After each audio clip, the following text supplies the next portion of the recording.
Estamos agora, mais uma vez, aqui no Podrão TV Show, capítulo 6.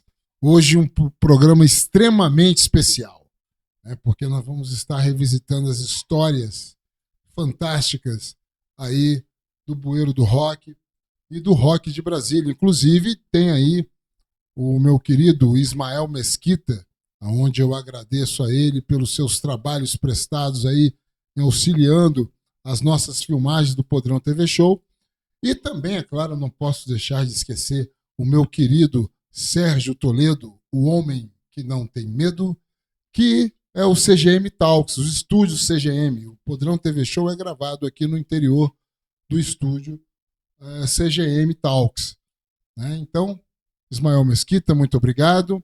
Meu querido amigo Sérgio Toledo, CGM Talks, muito obrigado. Os nossos ouvintes que estão aí agora nos acompanhando, os telespectadores, aqui nesse Podrão TV Show. E como eu disse no início, um programa extremamente especial, que hoje é com a dona Maria de Lourdes Soledad, ou Maria de Lourdes dos Santos também, né? Essa que é a minha mamãe. Hoje, então, o Podrão TV Show está com a mamãe do Podrão. E ela vai estar contando algumas histórias e desmistificando alguns mitos, né? Que está no livro Crônicas e Mitos do Rock de Brasília, 1982 a 1994. Você precisa adquirir esse livro. Ou pode ser através aqui do QR Code, entrando em contato comigo, né, pelo Instagram, Alexandre Podrão, ou então para a nossa editora Caravana, tá bom? Mamãe, seja muito bem-vinda ao Podrão TV Show. Obrigado, bom dia, ou boa tarde, né? Ou até boa noite também, né? Bom dia, boa tarde, boa noite. Nós estamos falando de um episódio que vai estar passando em todos os turnos aí, né? E até na internet é assim mesmo, né? Os podcasts, né, ficam aí para serem exibidos em todos os turnos. Inclusive, esse não é um podcast, é um podcast, né? Mamãe, vamos começar então. Desde o início, como é que o Alexandre Podrão, né, no caso o Alexandre Veiga, junto do seu irmão e a sua família Veiga, vieram parar aqui em Brasília? Ó, a nossa vinda para cá foi, o pai era servidor público e ele foi transferido, né, para Brasília. Foi aonde que veio eu e a família, né? Nós viemos para cá devido o pai, meu marido, ter vindo para Brasília. E assim começou a nossa vida aqui, né? Quais são aquelas memórias, mamãe, quando a gente chega aqui, né, uma cidade recém-inaugurada, onde a gente tinha um terreno, estou falando do relevo de Brasília, que era super cambissolo, e quando eu falo cambissolo, eu estou falando que era barro vermelho, né? E a gente veio primeiro para um lugar onde tem a concentração dos cariocas, que é o Cruzeiro, né? Isso. Onde aqui o estúdio, o Podrão TV Show, da CGM Talks, fica sediado aqui nessa cidade do Cruzeiro, Cruzeiro Novo. E a gente veio para cá, que era uma região muito concentrada, né? Tinha uma aglomeração muito grande de cariocas. Quais são essas primeiras impressões que a senhora teve quando a gente chega aqui? Ó, a primeira impressão não foi muito agradável, porque era tudo barro vermelho, até aquela terra vermelha, eu nunca tinha visto, né? Que no Rio não tinha essas coisas. E aqui era tudo a terra vermelha, e, distante de tudo, não tinha padaria. Tinha apenas um mercadinho que fazia a padaria, onde nós comprávamos as coisas. E nós fomos morar num apartamento também pequeno. Já estávamos acostumados no Rio a morar em casa grande. Aqui nós tivemos que as coisas ficaram tudo, os móveis ficaram apertados no apartamento. E, e não tinha elevador. Nós fomos morar no quarto andar. Eu tive uma péssima impressão aqui. Não gostei mesmo, né? Mas, com o tempo, eu fui me acostumando, mas foi difícil, difícil. Quando a senhora fala difícil, né, eu vejo assim que deve ter sido também muito difícil para a gama de imigrantes, né, de pessoas que se deslocaram, né, que vieram do Rio, vieram também do Nordeste, são os candangos que aqui construíram tudo. E aí nós chegamos aqui em que ano? 1972, 73? 71, foi em 71. 1971. Um ano depois que o Brasil tinha ganhado o tricampeonato, né? Isso. Ah, muito bem. E aí viemos pelo INCRA, não era INCRA na época, era Sudã, se eu não me engano, Não, né? era INCRA. Já era INCRA? Já era INCRA, já era INCRA. Muito bem, muito bem. E aí a gente começa ali na 400, depois do Cruzeiro, nós vamos para 416 Sul. Aí e aí depois... qual é essa impressão quando a gente chega na 416 Sul? Porque mudou um pouquinho já de ambiente. Mudou muito. Aí eu comecei a gostar, a me habituar mais, né? Aí quando fomos para 416, você e o seu irmão já estavam crescidos, foram para o colégio, para o jardim. Aí começamos a viver melhor, porque lá é um apartamento bom, um lugar bom, com comércio, com tudo. Não tão assim, a condução não tinha muita condução, mas dava para nós vivermos bem. Aí começamos a vida na 416 Sul. Muito bom. E eu estudava na Escola Normal de Brasília, né, junto com o meu irmão André. E a Escola Normal de Brasília, aquele primeiro ensino, né, que a senhora acompanhava ali, o Alexandre pequenininho, né, papai sobretudo, né, que nos levávamos na escola, como é que foi essa impressão que a senhora teve desse início da minha formação acadêmica, né, a formação ali dos primeiros momentos do letramento do Alexandre, né? Foi muito boa, a escola muito boa. Dali vocês estudaram até o jardim, depois foi para o Cogésio, né? Foi outra escola boa. Aí começamos a vida melhor. Vocês estudando, a escola muito boa, o comércio. Aí a vida foi outra, né? Com muito sacrifício, mas fomos embora. E aí, bem, aí já essa é uma vida pregressa à minha história quando eu entro no rock. Mas a senhora me contou uma vez uma história que quando eu era pequeno, não sei que idade, ainda no Rio de Janeiro, né? Ainda naquele início pós-nascimento, ainda um garoto muito pequeno, que eu cantava Elvis Presley. Como é que é isso aí? Como é que foi essa história? São os meus primeiros momentos aí com o mundo do rock. Você tinha 2 anos e nós tínhamos, o seu pai gostava muito do Elvis Presley, aí nós tínhamos muitos discos do Elvis Presley. Aí quando ele botava, você dançava, você gostava tanto que você dançava, com 2 anos, a ponto de uma vizinha ver e falar: esse menino vai ser roqueiro, brincando, né? Porque você gostava muito das músicas do Elvis Presley. E dali para frente foi assim, você gostando sempre das músicas dele, imitando, procurava imitar ele. Até hoje eu sou fã do Elvis, né?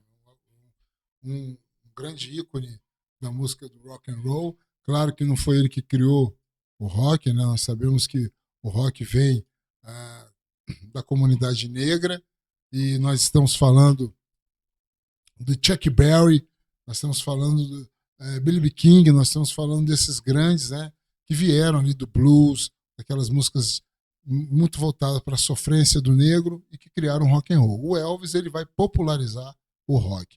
Bem, mamãe, e aí voltando lá, aí agora já vamos entrar já na adolescência, na pré-adolescência. É o Alexandre com 11, 12 anos de idade, né? E aí eu começo a descobrir o punk, né? O punk rock. A gente tinha ali o Paulinho, o Carlinhos e o Luiz Kiss, né? Os filhos da dona Juraci, que eu considero todos os três como sendo os meus grandes mentores no mundo do rock and roll, né? Onde eles me mostraram um novo ciclo da vida, né? Um novo momento da vida, porque até então eu era muito voltado para as revistinhas Marvel, né? Desenhava muito, né? Gostava de desenhar muito quadrinhos. e brincava com Playmobil. Depois daquele momento ali, já a partir de 1981, já é uma fase minha já voltada para o rock realmente, né? E como é que foi isso, mamãe? Como é que você se lembra do Alexandre ali iniciando no punk, É comprando os isto. discos?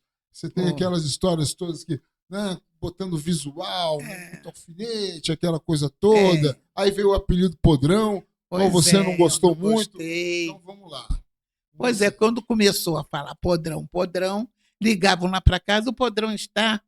Aí eu comecei a querer encrencar com isso. Não gostei, porque você, um nome tão bonito e podrão. Por que podrão?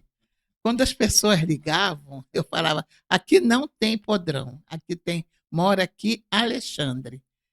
Mas não adiantou nada, porque o apelido pegou. E como é que era aquele início tudo lá, mãe? O E você, o visual, visual a começou a música sair. muito complicada, a- muito assim agressiva para os seus ouvidos. Como é que foi essas impressões muitas, todas? as músicas, já sabe, as músicas de rock, uma loucura, né? E o visual começou a andar alfinete na roupa, e nós não gostávamos muito, mas não brigava muito, não, mas não gostávamos, mas ele assim mesmo, você assim mesmo usava, né? Mas nós nunca fomos assim severo com você, não. O seu pai, Intolerância, né? principalmente, tinha muita tolerância e me dava conselho para mim me acalmar um pouco. E assim foi indo, né? Aí chegou o Rock in Rio 1, né? É, Veio a você grande foi para explosão. Eu fui para lá. lá, pro Rock in Rio 1. Aí não Hum. contei nada para você no primeiro momento. Mas tem uma história que, em dado momento da viagem, eu sou surpreendido pelo juizado de menores. Ouvi, essa senhora mandou o juizado de menores para me pegar no Rio de Janeiro? Não, absolutamente. Eu nunca mandei polícia, nada disso atrás de você, não. Deixei você ir, porque eu mesmo nem estava sabendo muito. O seu pai que descobriu e que veio falar comigo, né? Mas nós não mandamos polícia, não. Você foi lá no Rock in Rio, ficou uma Isso. semana e voltou. Tudo bem, né? Só eu fiquei aborrecida, porque você nunca tinha repetido ano, foi repetir ano no colégio, porque não fez as últimas provas finais. Isso que eu fiquei aborrecida, né? Que não tinha necessidade. Você poderia ter ido depois, por causa das provas, mas aí, naquela ânsia de ir para o Rio para ver o Rock in Rio, era a primeira vez, e com um colega, o colega foi com você, e Isso. você não fez as provas finais. Aí teve que repetir. Foi a primeira vez e única, graças a Deus. Mamãe, e aí tem, paralelamente ao Rock in Rio 1, que foi em 1985, teve também a apresentação da grande banda, o qual eu inicio a minha história, né, que é o Detrito Federal. Né, e a gente foi para o Misto Quente, no Rio de Janeiro. E aí, a Rede Globo. Então, de repente, aquele menino que estava com uma estética, um visual um pouco meio assim, vamos dizer, muito despojado para a época, e de repente se vê um pseudo-artista entrando na Rede Globo. Como é que a senhora encarou? A senhora viu aquilo tudo, a avaliação daquilo tudo? Olha, a avaliação no momento não foi. Eu fiquei meia chocada, porque imaginava, não estava conhecendo direito, né? Mas quando eu vi, você saiu na televisão, foi visitar o seu avô, que estava muito ruim no hospital, foi visitar com aquela roupa, com aquele visual. Mas aí começamos a acostumar com aquilo, né? Começamos a acostumar, e você dali para frente foi só. Aí, mas você estava estudando direitinho, porque depois que repetiu, nunca mais houve isso, né? Você concluiu o seu segundo grau e continuou. Continuou com a música, mas era um divertimento para você, né? Também. Sim. E assim foi, né? E você, quando tirou o segundo grau, você me falou: eu estou tirando o segundo grau, mas eu não quero mais, eu não vou continuar, eu vou mexer com música. Aí eu não gostei muito, mas também não achei ruim. o pai falou: deixa que ele vai pensar bem e vai voltar atrás. Aí você ficou um ano, tirou o segundo grau e ficou um ano parado e mexendo com música.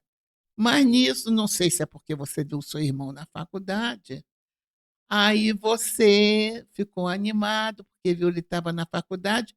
Aí, quando foi, assim, me pegou de surpresa, eu vi você estudando para o vestibular. E você fez o vestibular e passou. Ali para frente, você parou com a música. Depois que entrou para a faculdade, você parou um pouco, deu um tempo. E concluiu o seu curso, que é professor de história, né? E dali para frente você maneirou, porque aí veio o concurso para professor, você passou logo para ser professor. Você falou que queria ser professor de história, tudo bem. Era a matéria que você se dedicava mais, gostava. Aí você foi, aí entrou para a faculdade e fez história, passou, não teve problema nenhum, mas você não mexeu muito com música mais, não. Você parou. Deu uma parada bem. Saiu da faculdade, teve concurso para professor, você fez, passou, aí você foi ser professor, aí pronto. Melhorou muito, você afastou muito do, de rock, né? Porque não dava para você ser professor e mexer com rock. Você ia, às vezes você ia em algum show, mas era difícil. Você começou a se dedicar mais ao estudo. E foi assim por diante, até agora, há pouco tempo, que você voltou outra vez. Já está perto de aposentar, você está voltando outra vez. Mas você cumpriu bem o que você queria fazer, ser professor de história. Como a gente fala de shows, Hum, aí a gente avançou um pouquinho, vamos voltar de novo um pouquinho no tempo, em isso. 85, que esse é um grande ano, 85, 86. É, teve um show Hum, um pouquinho antes de 1985, que foi mais ou menos de 84, ali na nossa quadra, na hum, Associação Brasileira de Odontologia, ABO, é. né? Aonde eu, muito novinho, eu estava com 14 anos de idade, fui junto com o meu grande amigo Paulinho, né, o Paulinho Lixo, a gente chamava ele assim, hoje é Paulinho Luxo, tá, gente? Paulinho Luxo. Não é mais Paulinho Lixo, não. Se falar Paulinho Lixo, ele briga. E aí nós fomos assistir o Capital Inicial, nós fomos ver o Legião Urbana, nós fomos ver o Plebe Rude, né? E aí reza a lenda, né? E aí vai mais um mito da história do rock, que você foi me buscar nesse show. Você deu falta de mim, falou, então, Alexandre, e você ficou sabendo que estava tendo esse show, aí você, não, vou lá buscar ele. E você foi lá me pegar no show, eu estava no meio do show do Plebe Rude, viu, Felipe Seabra? No meio do seu show, e aí vem a minha mãe e me pega por trás, me puxa pela coleira de cachorro, andava com a coleira de cachorro, e ela sai me levando, não, mas como é que foi esse dia extremamente atípico Foi isso na que sua você está vida? gostando. Foi isso que você está gostando, que está contando. Eu fui, quando eu vi você lá no show, entrei e peguei você em pleno show e trouxe para casa e brigando com você. E aí tava a galera lá, os punks, os roqueiros todos Todo mundo rindo, né? rindo, Achando rindo. engraçado aquela Achava cena, né? engraçado, porque eu fui lá buscar você, né? Eles Ah, começaram a rir, né? é, Mas deu tudo certo. Você veio para casa e pronto, acabou. é Aí foi verdade. em outro show, mas aí já não fui buscar mais, não. Só aquele porque era perto de casa. A senhora também teve com o papai no Rumores, lançamento do Rumores, pessoal. Um disco coletânea, extremamente divisor de águas do rock de Brasília, tá? Também em janeiro de 1985, Elite Sofisticada, Detrito Federal, Finis África e Escola de Escândalos, lá na Concha Acústica. Aí os meus pais foram lá. Mas aí mamãe vai contar com a narrativa dela como foi essa visualização desse evento, né? Essa, vamos dizer assim, essa impressão, né? Eu estou usando muita palavra impressão, porque essa palavra é uma palavra que define realmente aquilo que a pessoa está começando a sentir, né? São as primeiras sensações diante de um fato. Então, estou usando muito essa palavra impressão. Como é que foi a sua impressão lá no Rumores? Porque eu lembro você ter falado, nossa, muito maconheiro, eu nunca mais volto, as bandas eram boas, mas tinha muita maconha, eu não vou voltar mais aqui. Foi isso mesmo. Tinha muita gente mesmo. E nós tivemos, eu e seu pai, ficamos assim, um pouco espantados, né, com as pessoas, fumando maconha, isso com o rock é o normal, né? Mas, e ele, a música dele, gritando muito, que a gente não entendia muito da música dele. Não entendi. Eu falei assim, eu não volto mais, porque além de ter muita gente, ainda não estou entendendo nada que ele está falando. Era uma gritaria, e quando ele acabava, apanhavam ele, jogavam para o alto, era tanta gente gritando, batendo palma, nós ficamos apavorados, eu e o pai. Eu não voltei, nem o pai também. Muito bom, muito bom, muito bom. Mamãe, tem uma história também muito interessante, que é aquela história quando eu vou ensaiar em Taguatinga, né? Eu tinha que comprar o pão primeiro, né? E aí pegava o dinheirinho do pão para poder pagar o ônibus para ir para Taguatinga. Aí você teve uma vez que você falou assim: você vai subir a serra de novo? Porque Taguatinga né, como se fosse Para nós era uma serra, né? uma Que a gente serra, porque morava no plano, né? e não tinha nada, não E tinha não Vicente tinha nada. Pires, não tinha Águas Claras, era tudo eucalipto, né? É, Então você está subindo uma, uma rampa, quase que uma rampa, né? Uma rampa, um relevo elevado, íngreme, né? E que lembra uma serra realmente. A impressão que dá quando a gente está subindo a IPTG, né? É que você está subindo uma serra. E como você olhava para o lado e você não via nada, não tinha residência, não tinha nada, era só eucalipto, parecia mesmo, né? Que a gente estava subindo a serra. Mas você se lembra dessa época de eu indo para Taguatinga para ensaiar com o Distrito Federal? Quais são as suas recordações? eu não me lembro muito bem, não. Tem muitos anos, né? Não me lembro muito bem, mas só lembro que você ia para Taguatinga, a gente ficava preocupado, porque eu não conhecia direito o lugar, né? E achava que era muito longe a terra. Não é longe, mas naquele tempo a gente achava que era muito longe. E você ia para lá, dava preocupação, mas o que, que ia fazer? Você queria ir, né? E nós rezávamos muito, pedia a Deus para sempre encaminhar, Nossa Senhora encaminhar você, e pronto. E assim ficou. Mamãe, bandas de rock.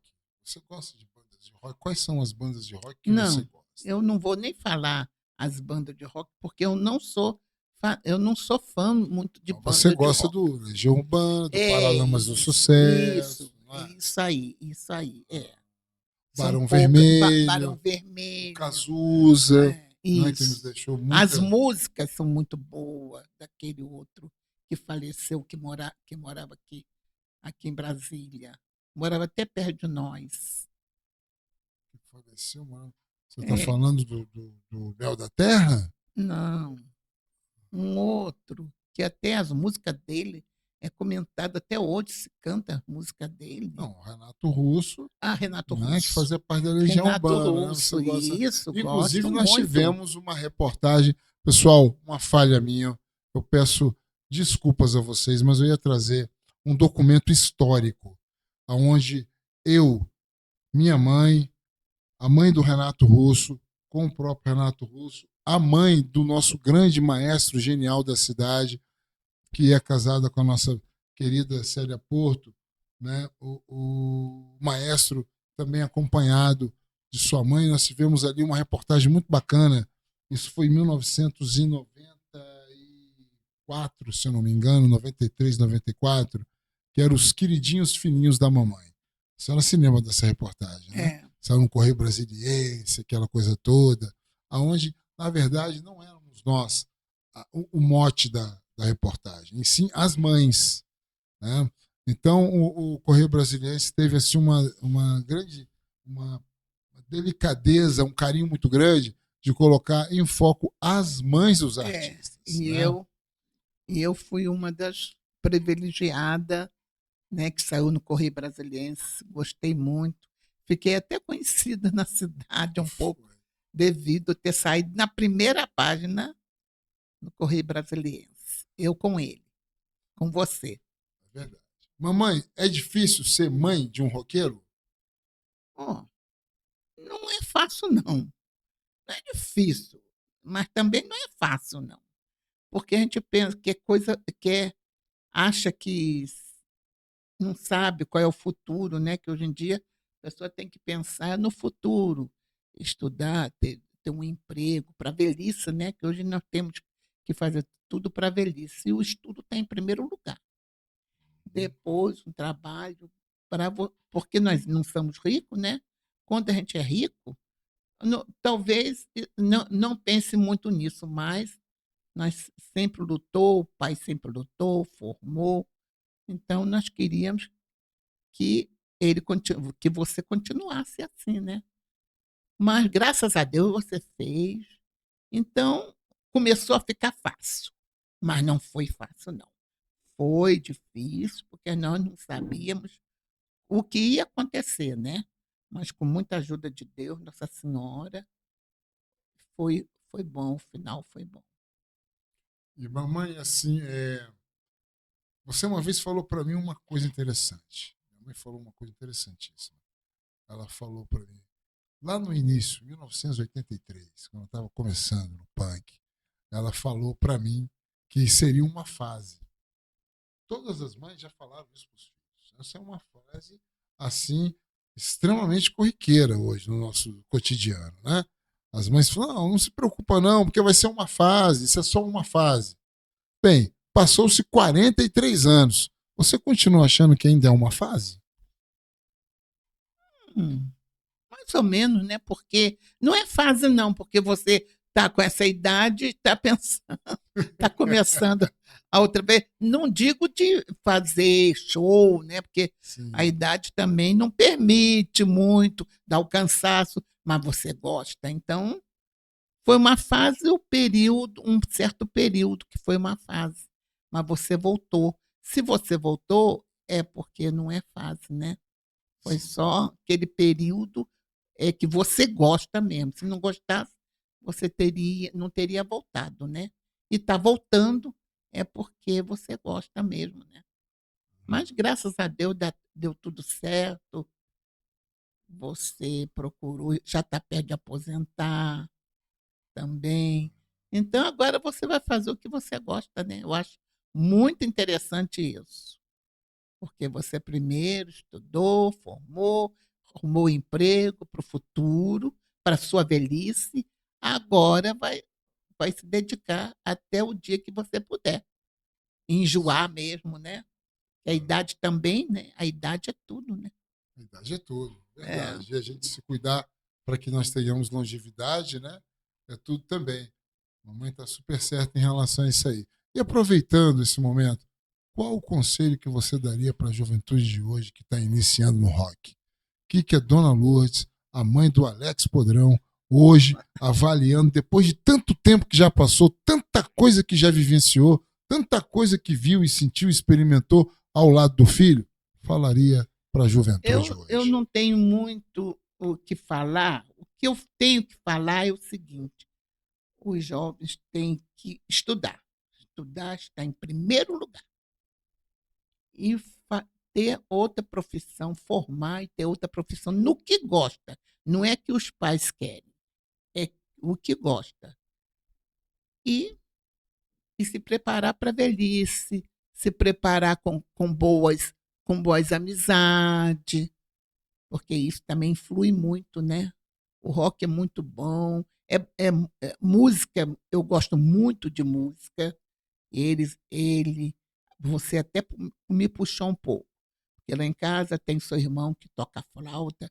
Nós gostamos de música. Sim, E sim. seu pai também gostava muito de música. Mas acontece que tem que saber aonde pisa, né? o estilo de música que a senhora gostava, gosta até hoje, eu lembro, é o samba. É, o Né? samba, Roberto Roberto Carlos. Carlos. E o Roberto Carlos Isso. teve uma fase rock and roll, né? A velha Também. guarda. Você gostava Uhum. da velha guarda? Não, jovem guarda. Você achava legal Uhum. a jovem guarda? Era bacana, né? Era bacana, aquele estilo dele, o estilo do rock dele, eu gostava. Gosto, né? Porque as músicas são ótimas. E eu acho que foi isso. O seu pai, então, gostava muito, tinha coleção de disco dele. Então, eu acho que isso também deu uma influência para você também gostar, né? Porque foi criado ali naquele ambiente. E o rock também é muito bom, eu gosto do rock. O André, né? Tocava flauta. O André, meu irmão mais novo, tá? Inclusive fez algumas participações com o Distrito Federal. Ele fazia parte da geração do bueiro do rock, né? O bueiro do Bloco G, para ser mais específico. E André gostava do heavy metal, gostava de coisas mais tradicionais. Depois o André vai enveredar pelo samba, né? O que eu Hum, achei interessante porque ele descobriu a identidade dele, né? Não era só o rock and roll. O rock and roll era eu, como até hoje. Mas o André, ele vai buscar o samba. E aí eu pergunto, mamãe, como é que você avalia essa escolha do André? O André deixa o rock, mas ao mesmo tempo também tem uma relação boa comigo. A senhora que viu aquilo tudo, a relação dos irmãos, né? Essa coisa de um ir enveredar para uma vertente, que é o rock and roll, e o outro ir para a vertente do samba. Não havia conflitos, né? Eu lembro que eu e André não brigávamos por causa disso. Então, como é que a senhora avalia essa distinção musical dos filhos, né? hum. Toda, tanto faz o rock como o samba, eu gosto e acho muito. Agora, o André não é igual você, que você se dedicou ao rock. O André, ele gosta de samba, mas não se dedicou. Ele não tem a profissão. A única profissão que ele tem assim com a música é tocar flauta. Mas ele não se dedicou com samba como você com rock, né? Mas nós gostamos, tanto faz. Eu, como o seu pai não está mais aqui, infelizmente não está mais aqui, mas eu e ele, na nossa casa, nós gostamos, tanto faz do rock como do samba. Se hoje a senhora pudesse voltar no passado, entrasse numa máquina do tempo e voltasse lá atrás do início de tudo, a senhora teria uma banda de rock? Não, não, está difícil. Ou falaria assim para o Alexandre: não, meu filho, calma, vamos tentar um outro tipo de música, né? Essa coisa dessa sua vestimenta, né? Muito excêntrica, né? Esse seu visual, essa música barulhenta. Quais seriam os conselhos que a senhora daria lá para o pequeno podrão, lá no início de tudo? É o que você está falando, né? Estou aprovando o que você está falando. Não vamos deixar isso para mais. Vamos deixar isso de lado. É o que você falou, eu falaria também. Muito bom, gente. Pessoal, eu acho que a gente está chegando ao final do nosso programa, né? Desse episódio fantástico, episódio fraterno, né? Eu podendo estar recebendo a minha mãe. Isso é um orgulho muito grande para mim, porque eu fiz uma reportagem com minha mãe, como disse aqui há pouco tempo, né? Que foi em 1993, eu estava no ápice da coisa, né? Agora, passando-se mais de 25 anos, né, quase um quarto de século depois de tudo isso, passando-se mais de 43 anos, no total de tudo isso, para mim é uma dádiva, pessoal. É uma dádiva muito grande de estar com a minha mãe conversando sobre esse tema fantástico que faz parte da minha vida e sempre fez, né? Eu fui trabalhar como professor durante, agora completando 32 anos, e para mim foi uma oportunidade divina, né? Para mim foi muito legal, extremamente interessante. Foi uma experiência que também mexeu muito comigo e agregou valores, né? Trouxe valores aonde somatiza-se aquilo que eu aprendi no mundo alternativo, no mundo underground, também aprendi também dentro da sala de aula e passando isso para a garotada e com maior felicidade porque eu fiz muitos festivais de rock dentro da escola. Então, assim, eu trabalhava com história, geografia, geopolítica, o ensino e aprendizado, mas também nunca deixei de lado em nenhum momento a música. Né? A música, ela, como um professor falou, a música é terapia, né? Que é onde você trabalha junto com o aluno todo tipo de ensinamento utilizando a música. E nós estamos chegando ao final, como disse para vocês, pessoal, contando aqui com os apoios fantásticos, primeiramente do meu querido amigo Ismael Mesquita, o nosso técnico de som, o nosso expert na filmagem, e claro, não poderia de dar esse abraço fraterno ao meu querido amigo Sérgio Toledo, o homem que não tem medo. CGM Talks, aqui nos estúdios CGM. Galera, a gente encerra por aqui. Eu agradeço demais todos vocês que estiveram até o final aqui do programa, né, com a gente, esse podcast fantástico, com a mamãe aqui, a dona Maria de Lourdes, que com certeza ela passou uma mensagem bacana. E é isso aí, pessoal. Curtam bastante a mãe de vocês. Curtam bastante os pais de vocês, enquanto vocês os têm.